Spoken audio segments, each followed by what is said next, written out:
Assalamualaikum warahmatullahi wabarakatuh. Innal hamdalillah nahmaduhu wa nasta'inuhu wa nastaghfiruh wa na'udzu billahi min syururi anfusina wa min sayyiati a'malina. Man yahdihillahu fala mudilla lahu wa man yudlilhu fala hadiya lahu. Asyhadu an la ilaha illallah wahdahu la syarika lahu wa asyhadu anna Muhammadan abduhu wa rasuluh. Allahumma salli wa sallim ala nabiyyina Muhammadin wa ala alihi wa sahbihi wa man tabi'ahum bi ihsan ila yaumiddin. Amma ba'd. Ikhwatal iman rahmatullah subhanahu wa ta'ala, puji dan syukur kita kepada Allah subhanahu wa ta'ala yang telah memberikan limpahan rahmatnya, maghfirahnya, kenikmatan-kenikmatannya kepada kita semua, baik nikmat keimanan, keislaman, kesehatan, kekuatan, serta nikmat-nikmat yang lainnya, sehingga alhamdulillah Allah subhanahu wa ta'ala permudah bagi kita semua untuk berkumpul di masjid ini dalam rangka mendekatkan diri kita kepada Allah subhanahu wa ta'ala. Kemudian salawat serta salam semoga Allah senantiasa mencurahkan kepada Nabiul Mustafa Nabi Muhammad sallallahu alaihi wasallam yang telah mengajarkan kepada kita Islam yang sempurna, membimbing kita menuju keridhaan Allah subhanahu wa ta'ala, membimbing kita menuju ketaatan dan rahmat Allah subhanahu wa ta'ala, di mana Allah subhanahu wa ta'ala telah berfirman, laqad kana lakum fi rasulillahi uswatun hasanah. Telah ada pada diri Rasulullah sallallahu alaihi wasallam suri tauladan yang paling terbaik bagi kalian semua. Liman kana yarjullaha wal yawmal akhir, bagi orang-orang yang mengharapkan pertemuan dengan Allah subhanahu wa ta'ala di dalam surganya dengan segala kenikmatan-kenikmatan yang ada di dalamnya, wal yawmal akhir, dan juga hari akhir, wa dzakarallaha katsira, sementara dia dalam keadaan berzikir kepada Allah subhanahu wa ta'ala. Lalu kemudian juga Allah subhanahu wa ta'ala telah berfirman, Qul in kuntum tuhibbunallah, katakanlah ya Muhammad, jikalau kalian benar-benar cinta kepada Allah, fattabi'uni, maka ikutilah Rasulullah sallallahu alaihi wasallam dalam akhlaknya, muamalahnya, ibadahnya. Yuhibbukumullah, maka Allah pun akan cinta kepada kalian, wa yaghfir lakum dzunubakum, dan akan mengampuni dosa-dosa kalian. Baik, ikhwatal iman rahmati Allah subhanahu wa ta'ala, kita lanjutkan kembali pembahasan kita pada kitab Sirah Nabawiyah, ya. Dan kita pada pertemuan yang lalu telah menjelaskan tentang, ya, perang Badar, ya. Kejadian-kejadian yang terjadi pada perang Badar. Pada waktu itu kita juga telah mengisahkan bagaimana dahsyatnya para sahabat berjihad di jalan Allah subhanahu wa ta'ala, seperti apa yang dilakukan oleh Umair bin Al-Hasan pada waktu itu, Al-Hammam, Al-Umair bin Al-Hammam, di mana pada waktu itu dia benar-benar berjihad kepada Allah subhanahu wa ta'ala. Lalu kemudian juga Auf bin Al-Haris, ketika dia bertanya kepada Rasulullah SAW, ya Rasulullah, apakah yang membuat Allah subhanahu wa ta'ala tersenyum kepada hambanya? Lalu kemudian beliau pun mengatakan, yaitu ketika hamba tersebut berperang dan melepaskan perisainya, ya. Maka kemudian pada waktu itu Auf bin Al-Haris pun melepaskan seluruh perisainya dan hanya berpegangkan dengan apa? Pedangnya, lalu kemudian merangsek ke tengah-tengah musuh. Dia berjihad di jalan Allah subhanahu wa ta'ala, dia bunuh orang-orang kafir pada waktu itu, sehingga akhirnya dia pun syahid di jalan Allah subhanahu wa ta'ala. Lalu kemudian juga, ya, pada kisah pedang Badar ini juga ada kisah yang juga tidak kalah dahsyatnya, ya, yaitu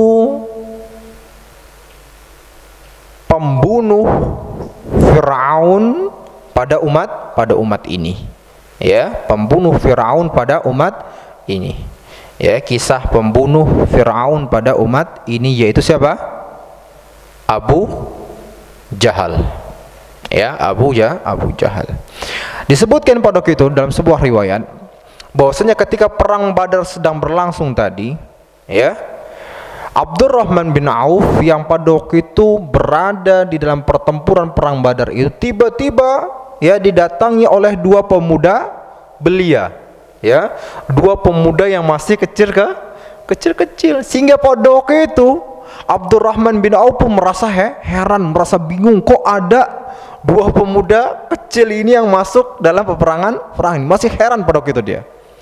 Lalu kemudian tiba-tiba dua pemuda tadi mendekati Abdurrahman bin Auf, yang satu di sebelah kanan, yang satu sebelah kiri.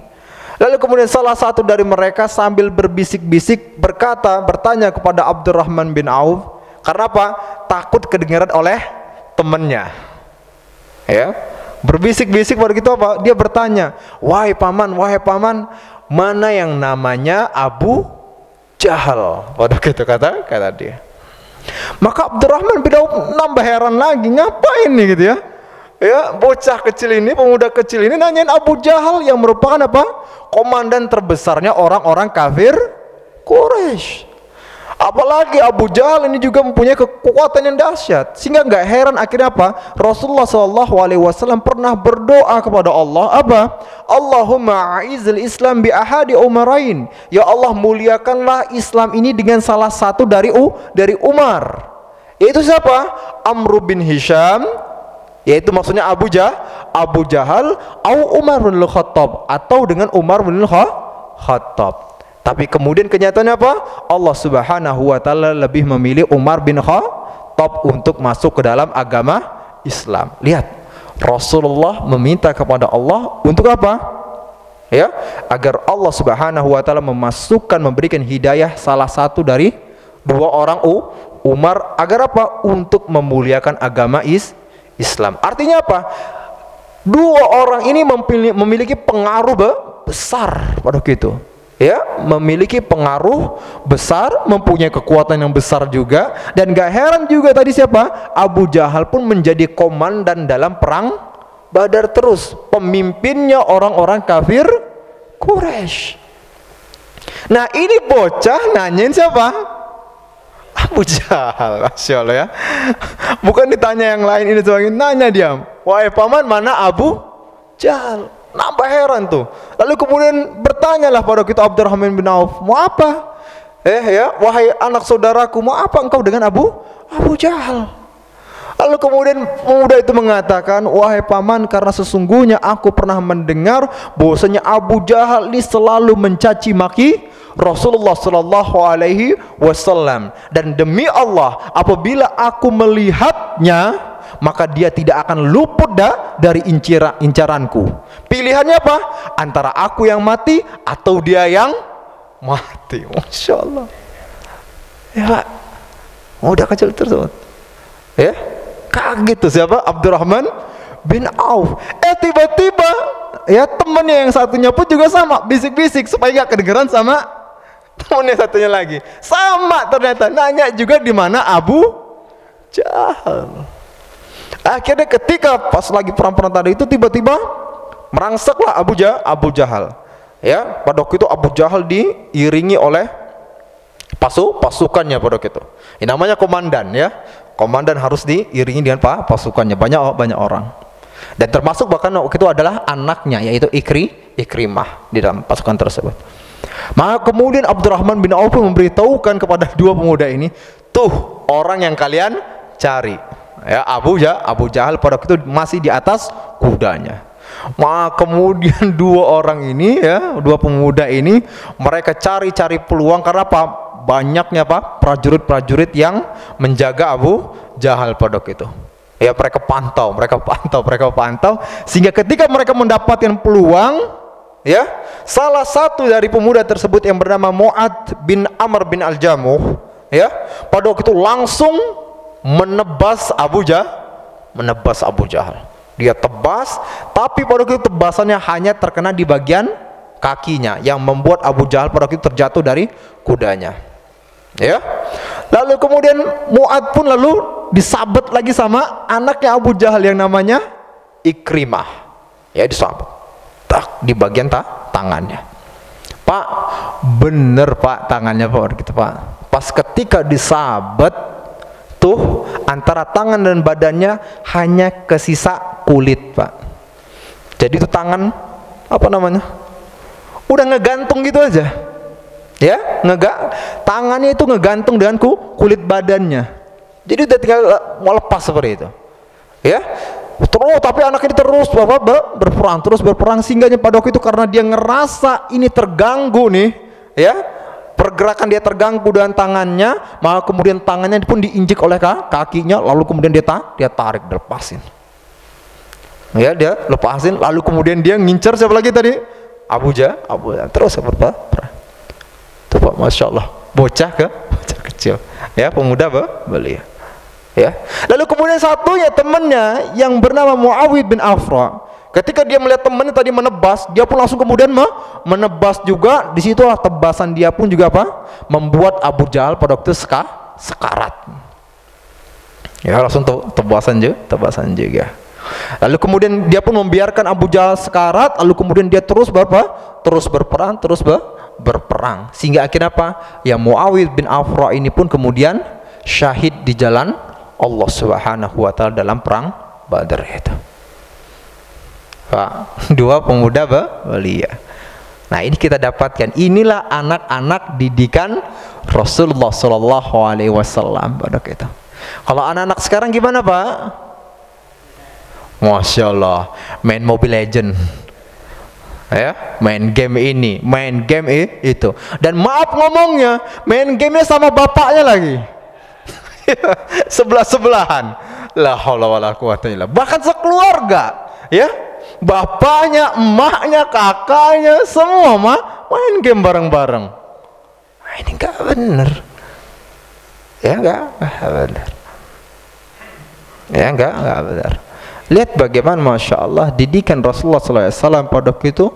Mereka berpikirnya bagaimana berjuang di jalan Allah Subhanahu wa ta'ala. Kalau sudah dididik seperti itu mentalnya, maka kalau seandainya pun tidak memiliki kesempatan untuk benar-benar berjihad di jalan Allah Subhanahu wa ta'ala, maka mentalnya pun akan terdidik untuk berjuang berjihad di jalan Allah Subhanahu wa ta'ala dengan cara yang lainnya.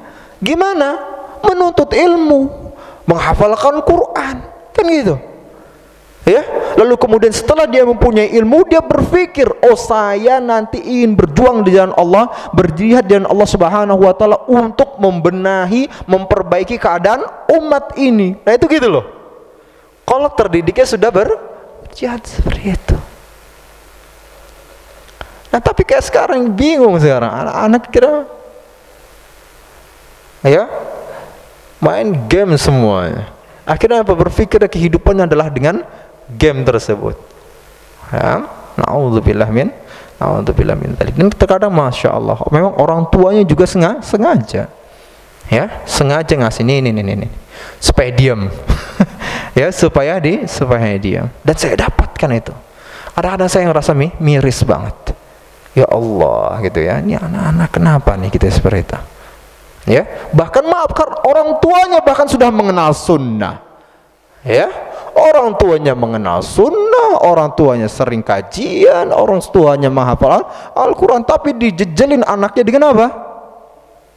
Dengan HP terus menerus. Ya, ini nggak benar, ya, nggak benar. Nah ini kita katakan dua pemuda tadi, sehingga akhirnya selesai itu, ya, selesai dari peperangan tadi. Lalu kemudian Rasulullah SAW pun bertanya kepada para sahabatnya, ya, siapakah di antara kalian yang melihat bagaimana keadaan Abu Jahal? Nah, kemudian para sahabat pun mencar untuk mencari Abu Jahal, dan ternyata pada waktu itu Abdullah bin Mas'ud radhiyallahu anhu mendapatkan Abu Jahal dalam keadaan sekarat pada waktu itu.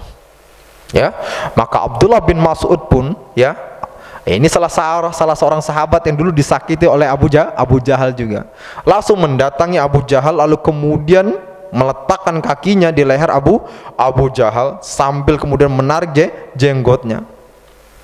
Lalu kemudian Abdullah bin Mas'ud bertanya kepada Abu Jahal, ya, apakah Allah Subhanahu wa ta'ala telah menghinakanmu wahai musuh Allah?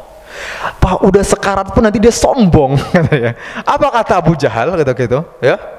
Bagaimana Allah Subhanahu wa ta'ala menghinakanku, katanya. Masya Allah. Dan aku tidak merasa terhina, ya, apabila aku dibunuh oleh kalian. Aku nggak terasa terhina, kata Abu Jahal. Ya, namun saya yang disayangkan olehku pada itu, bahwasanya aku, ya, dibunuh oleh siapa? oleh seorang dari pembajak tanah. Maksudnya siapa? Orang Ansor. Karena orang Ansor itu bercocok tanam pekerjaan mereka. Ya. Nah, pada waktu itu Abu Jahal berpikir, kalau dibunuh oleh kalian lebih ini. Ya, nggak ada masalah kata dia. Ya. Lalu kemudian tanya lagi oleh Abu Jahal. Nanya dia, saya ingin bertanya kepadamu, beritahukan kepadaku siapakah yang menang pada hari ini. Maka kemudian Abdullah bin Mas'ud mengatakan Allah dan Rasulnya. Ya, Allah dan Rasulnya. Lalu kemudian pada itu setelah bincang mereka selesai, ya, Abdullah bin Mas'ud kemudian mendekat kepada Abu Jahal, langsung kemudian apa? Disembelih oleh siapa? Oleh Abdullah bin Mas'ud. Lalu kemudian dibawa kepalanya kepada Rasulullah SAW dan mengatakan, ya Rasulullah, ini musuh Allah, Fir'aun umat ini. Maka Rasulullah SAW pun langsung mengatakan, Allahu Akbar, alhamdulillahilladzi sadaqa wa'dah wa nasara abdah wa hazamal ahzaba wahdah. 3 kali Rasulullah SAW menyebutkan tersebut. Ya, muji Allah Subhanahu wa Ta'ala yang telah membenarkan janji Allah dan menolong hambanya, lalu kemudian apa? Menghancurkan, ya, sendiri kelompok tersebut. Lalu kemudian Rasulullah pun mengatakan, mendekat Rasulullah, dan Rasulullah pun mengatakan, inilah Fir'aun umat ini. Ya. Nah, ini kita katakan kalahnya Abu Jahal jelas, ya, terbunuhnya Abu Jahal ini menandakan kekalahannya orang-orang kafir Quraisy. Karena apa? Karena komandan atau pemimpin terbesar mereka adalah siapa? Abu Jahal pada gitu. Dan Pak, Masya Allah,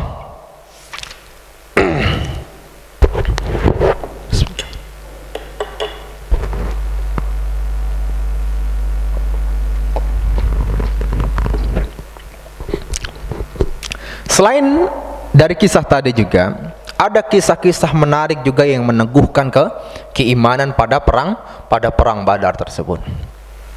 Jadi Pak, waktu perang Badar tersebut Rasulullah SAW sempat memberikan wasiat kepada para sahabatnya. Rasulullah mengatakan bahwasanya apa? Apabila kalian Rasulullah mengatakan kalian mengetahui bahwasanya ada beberapa tokoh dari Bani Hashim dan juga yang lainnya yang mereka terpaksa untuk ikut berperang, ya, karena sesungguhnya mereka tidak memiliki kepentingan apapun dalam perang ini. Mereka hanya dipaksa. Ada gitu. Nah, kemudian Rasulullah SAW pun mengatakan, apabila kalian bertemu dengan salah seorang dari Bani Hashim, jangan kalian bunuh. Apabila kalian bertemu dengan Abul Bukhturi, jangan kalian bunuh. Dan apabila kalian bertemu dengan Abbas bin Abdul Muttalib, jangan kalian bunuh.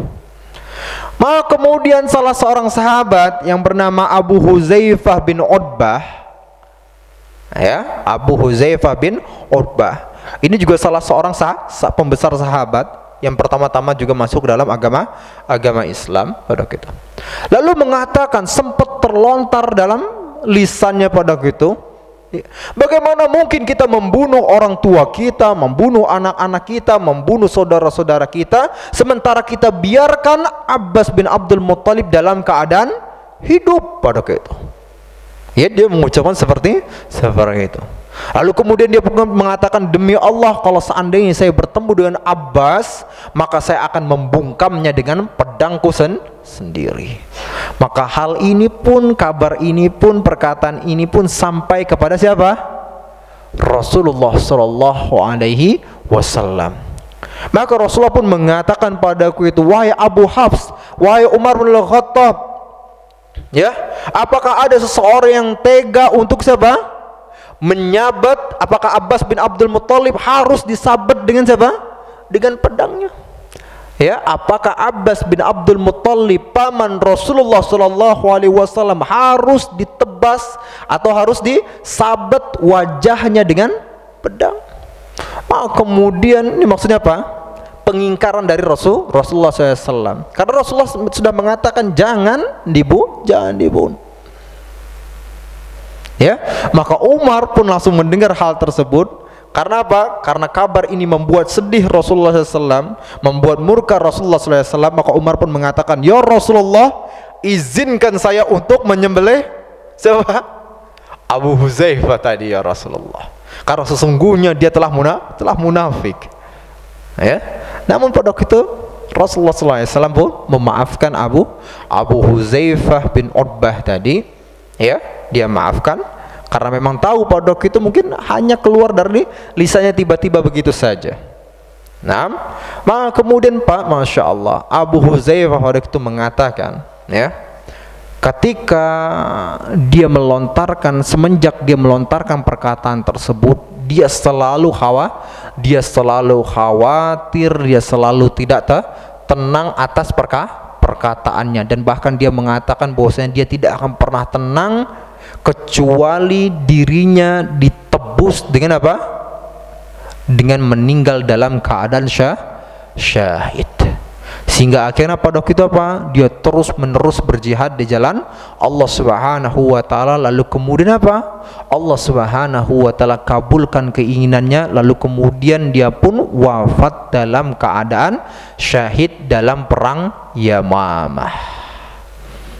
Ya, nah ini kita dapatkan Pak. Ternyata memang para sahabat pun kita katakan nggak ada sahabat yang maksum. Ya, mereka pun juga terjatuh dalam perbuatan salah. Namun tadi, ya, ketika mereka memiliki sebuah kesalahan, tapi tertutupi semua dosa tersebut dengan apa? Amalan-amalan mereka yang begitu dahsyatnya, dan dengan hati yang benar-benar tulus. Ya, dengan hati yang benar-benar tulus. Sehingga nggak heran akhirnya Rasulullah SAW pun mengatakan apa kata Rasulullah? La tasubbu ashabi, la tasubbu ashabi, la tasubbu ashabi. Janganlah kalian mencaci maki sahabatku. Janganlah kalian mencaci maki sahabatku. Janganlah kalian mencaci maki sahabatku. Karena sesungguhnya apabila kalian menginfakkan emas sebesar gunung Uhud, ya, maka sungguh itu tidak akan sebanding dengan infak mereka, walaupun mereka menginfakkannya hanya dengan segenggam beras, bahkan dengan setengah genggamnya. Tetap infak kalian tadi nggak ada apa-apanya dengan para infaknya sahabat. Walaupun infaknya apa tadi Pak? Emas sebesar gunung Uhud. Nggak sebanding dengan infak mereka cuma beras gitu ya, beras tapi cuma segenggam, bahkan setengahnya nggak sebanding. Ya, tetap infak mereka lebih dahsyat. Kenapa? Tadi amalan-amal mereka lah pembela Islam, mereka lah pejuangnya, ya. Lalu kemudian juga ketulusan hati mereka, ya seperti tadi ya, Abu Huzaifah bin Utbah tadi. Sehingga akhirnya pada waktu itu terus dia berusaha untuk mengejar syahid di jalan Allah Subhanahu wa taala. Dan Pak, Masya Allah, ya, ini juga pelajaran untuk kita. Ya, pelajaran untuk kita. Walaupun maaf ngomongnya, bahkan yang sudah tua-tua pun harus mempunyai niat ini. Di mana Rasulullah SAW mengatakan, man mata walam yaghzu walam yuhaddis nafsahu bihi. Barang siapa yang meninggal lalu kemudian dia tidak berjihad di jalan Allah Subhanahu wa taala, walam yuhaddis nafsahu bihi, dan bahkan dia tidak memiliki niat untuk berjihad di jalan Allah Subhanahu wa taala, mata ala syu'batin minan nifaq, maka dia meninggal dalam keadaan cabang kemunafikan. Artinya Pak, ya, walaupun kita katakan oh Indonesia dalam keadaan aman, dalam keadaan sejahtera, alhamdulillah, maka pada kita Pak harus tetap kita niatkan kita harus berjihad di jalan Allah, dan meninggal dalam keadaan syahid harus diniatkan. Makanya Rasulullah SAW mengajarkan kepada kita semua untuk apa? Belajar memanah, kemudian apa Pak? Berkuda, kemudian apa? Berenang, atau olahraga lainnya yang memperkuat tubuh kita. Niatkan itu semua untuk apa? Untuk berjihad dengan Allah Subhanahu wa taala. Kalau memang suatu ketika, tapi naudzubillah min dzalik, kita katakan ya, kalau suatu ketika apa? Terjadi sesuatu yang tidak kita harapkan. Karena Karena apa? Namanya musuh Allah, mereka selalu berusaha untuk apa? Membunuh kaum muslimin dimanapun berada. Kalau mereka mempunyai kesempatan, mereka akan melakukannya. Dan itu sudah terjadi di beberapa negara kaum muslimin dengan segala makar-makar atau rencana-rencana yang mereka siapkan. Nah ini kita seperti itu. Dan kalaupun tadi kita katakan Masya Allah, Alhamdulillah kayak Indonesia dalam keadaan aman, damai, sejahtera, sentosa seperti itu, ya, maka kalau orang-orang sudah tertanam dalam hatinya jihad di jalan Allah Subhanahu wa taala, maka apa yang terjadi? Dia pun akan mengarahkan jihad tersebut kepada jihad yang lainnya. Apa tadi? Menuntut ilmu. Sehingga dengan menuntut ilmu, menghafal Al-Quran, dia kemudian berusaha untuk mengkonter pemikiran-pemikiran sesat, pemikiran-pemikiran kafir, menyelamatkan umat Islam ya dari kesesatan-kesesatan tersebut. Ini benar-benar jihad. Bahkan Syekh Ibnu Utsaimin rahimahullah mengatakan apa? Afdalul jihad itu seperti ya, jihad yang paling afdal seperti itu, yaitu menuntut ilmu. Tapi maaf, inilah Indonesia ya. Jangankan menuntut ilmu, membacanya males ya, males. Baca di rumahnya tentang Masya Allah ilmu ini, ilmu bahkan tentang sirah yang menyenangkan saja nggak kebaca-baca, dan bahkan nggak ada buku tentang sirah pun, ya kan, nggak ada pula ya. Ini kenapa tadi ya, akhirnya nggak tertanam hal tersebut ya Pak ya. Tapi juga tadi kita katakan jangan pula akhirnya apa, jihadnya malah jihad nggak bener. Nah ini karena apa? Kebodohan juga terhadap ilmu. Akhirnya apa? Barbar di sana dalam keadaan Indonesia dalam keadaan aman, malah dibuat kan gitu, dibuat ada bom sana bom sini, nggak bener kan gitu. Itu karena apa? Kebodohan ilmu pula. Ya, ini kita katakan Pak ya. Nah ini bagaimana Abu Hudzaifah. Dan maaf tadi kita katakan kalau ada seseorang Pak, kenapa kita harus menanamkan tadi ya keinginan dalam hati kita untuk berjihad dengan Allah Subhanahu wa taala.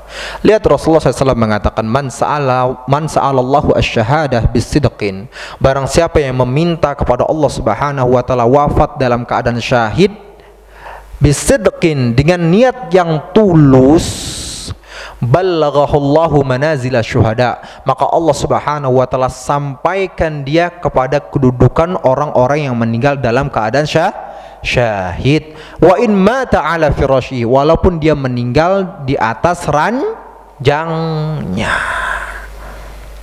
Nah Pak, nah itu yang pertama. Lalu kemudian juga ada kisah yang lainnya juga berkenaan pada perang Badar tersebut, yaitu siapa tadi?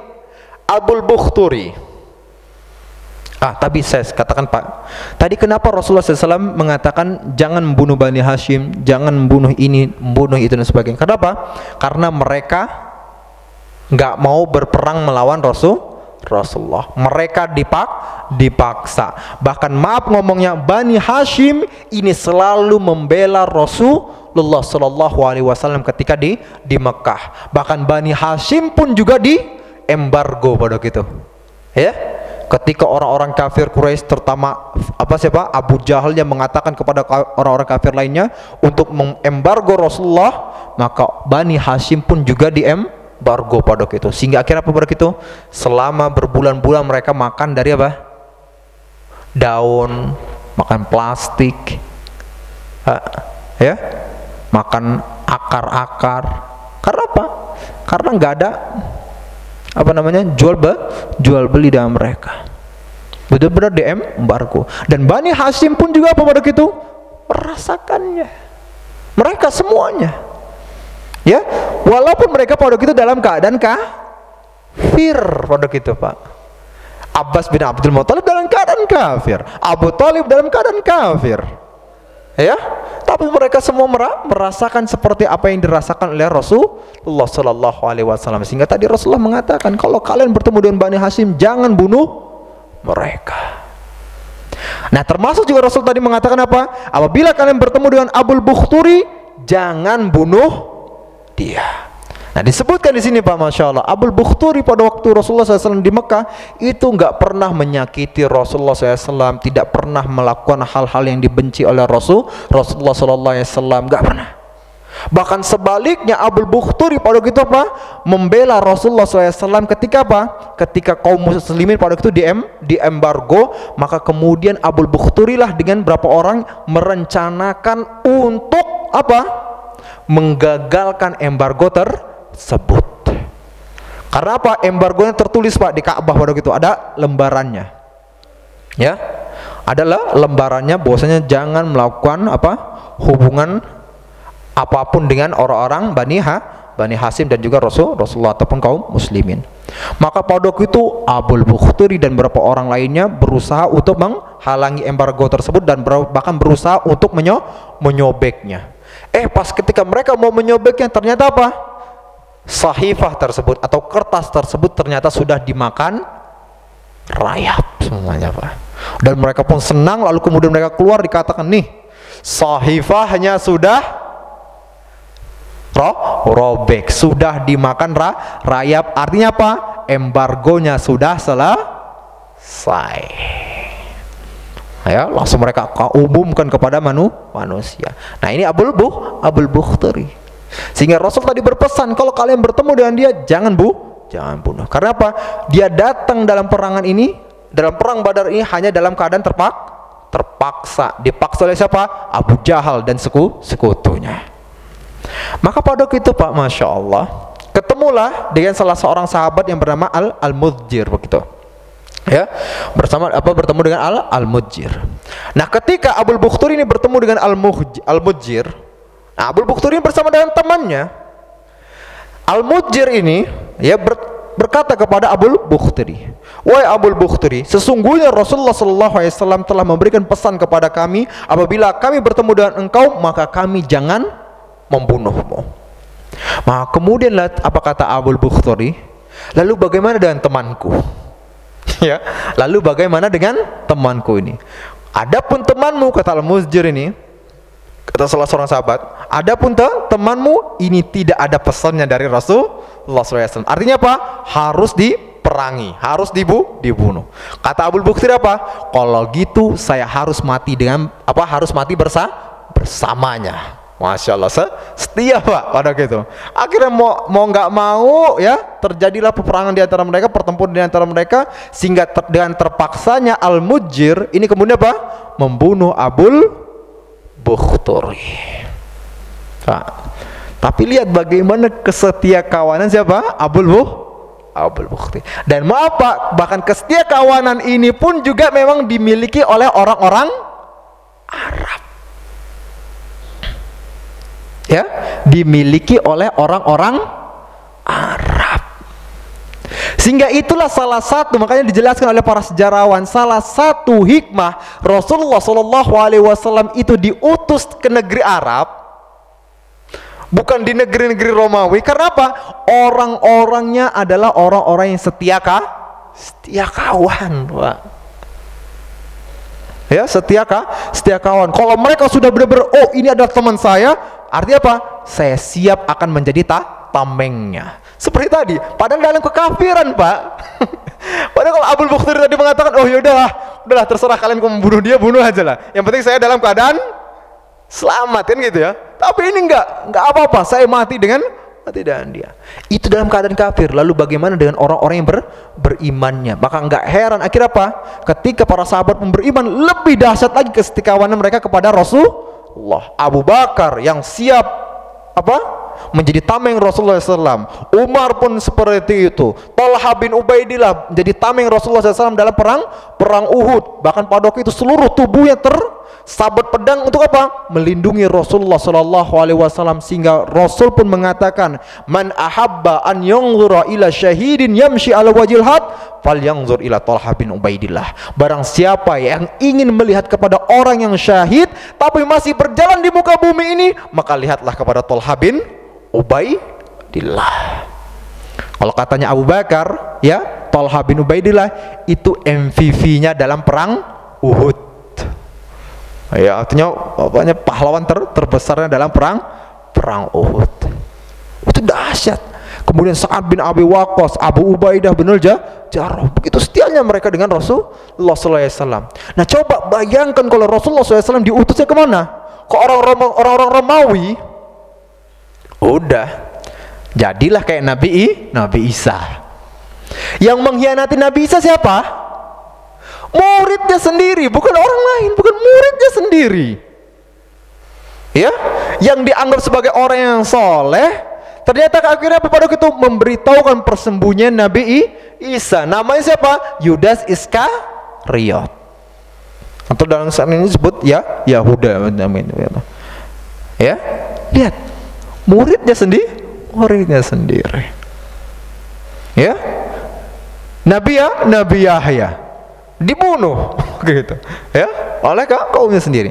Zakaria, Nabi Musa alaihissalam baru aja Nabi Musa alaihissalam menyelamatkan umatnya waktu itu Bani Israel dari kekejaman dan perbudakan yang dilakukan oleh siapa? Firaun pada waktu itu, dan bahkan pada waktu itu Bani Israel pun selamat nih dari penderitaan mereka, dan mereka baru saja melihat mukjizat besar. Bagaimana pada waktu itu Nabi Musa membelah lautan menjadi 12 belahan, sehingga setiap kabilah itu melewati jalan-jalan tersebut. Lalu kemudian mereka menyaksikan sendiri bagaimana Firaun dan segala bala tentaranya dimusnahkan oleh Allah Subhanahu wa Ta'ala. Baru menyaksikan, Pak. Baru menyaksikan.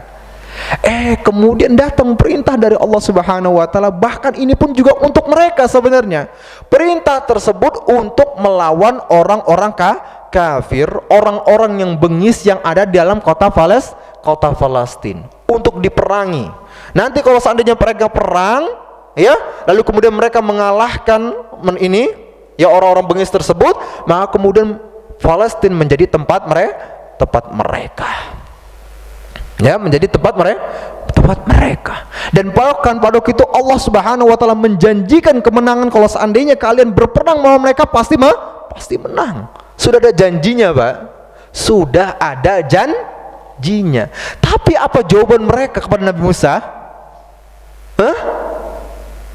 Pak, udah ngelihat mukjizat, mereka baru saja diselamatkan dari kekejaman Firaun, ya, seperti itu. Dan kemudian perintahnya pun untuk apa?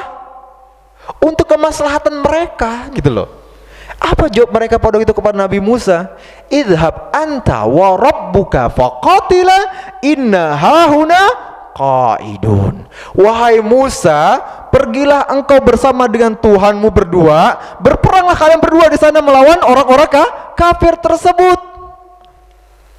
Ya. Sementara kami apa? Kata mereka, inna hahuna qaidun. Sementara kami nunggu di sini, kalau udah menang kabarin kami. Kata mereka. La haula wala quwata illa billah. Ya. Idhab, kata Allah Subhanahu wa Ta'ala, ya, berfirman atas perkataan orang-orang Yahudi Bani Israel tersebut, idhab anta wa rabbuka faqatila inna hahuna qaidun. Pergi engkau Musa bersama Tuhanmu, udah perang berdua, inna hahuna qaidun. Sementara kami nunggu di sini, kalau udah menang kabarin Allahu Akbar. Ya, Pak. Allahu Akbar. Ini kalau misalnya Nabi Muhammad diutus kemana siapa? Di Bani Israel. Ya, tapi itulah makanya kata para sejarawan, hikmah Nabi Muhammad SAW diutus di negeri Arab karena salah satu, ya, dari sifat terbaiknya orang-orang Arab pada kita apa? Sifat kesetia kawanan mereka. Dalam keadaan kafir saja mereka sudah setia kawan, apalagi dalam keadaan iman. Maka enggak heran jumlah 313 orang enggak gentar ketika melawan 1000 orang, 3 kali lipatnya, ditambah lagi apa? Persenjataan yang 1000 orang ini lengkap. Ya, kendaraan lengkap, unta banyak jadi makanan mereka bahkan. Tapi mereka enggak takut sama sekali. Ya, bahkan dalam perang-perang yang lainnya lebih mengerikan lagi. Ada jumlah kaum muslimin cuma hanya sekitar 24.000, ya, bahkan dikatakan sampai 30.000. Tapi lawannya berapa? 240.000 Pak, antara 30 sampai 240.000 kira-kira berapa banyak tuh Pak? Berapa kali lipat tuh Pak? Ya, itu ketika melawan orang Romawi. Tapi nggak gentar mereka. Ya, dalam perang Tabuk nggak gentar. Bahkan orang-orang Romawinya ketika melihat kaum muslimin jumlah 30.000, kabur mereka. Ya, belum aja perang udah kabur. Ya, betapa dahsyatnya kaum muslimin pada kayak itu.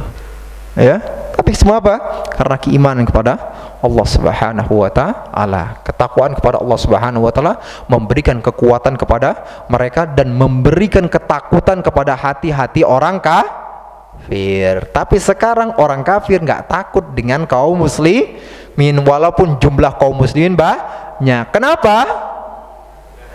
Iman dan takwanya ya antara hilang dan muncul ya, jauh dari kata keimanan dan ketakwaan kepada Allah Subhanahu wa taala. Dan semoga kita nggak termasuk ke dalam orang-orang tersebut, tapi kita sebaliknya termasuk orang-orang yang ditanamkan keimanan dan ketakwaan dalam hati kita.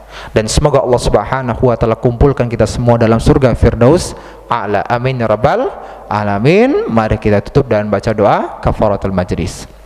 Subhanakallahumma bihamdika asyhadu an la ilaha illa anta astaghfiruka wa atubu ilaik. Assalamualaikum warahmatullahi wabarakatuh.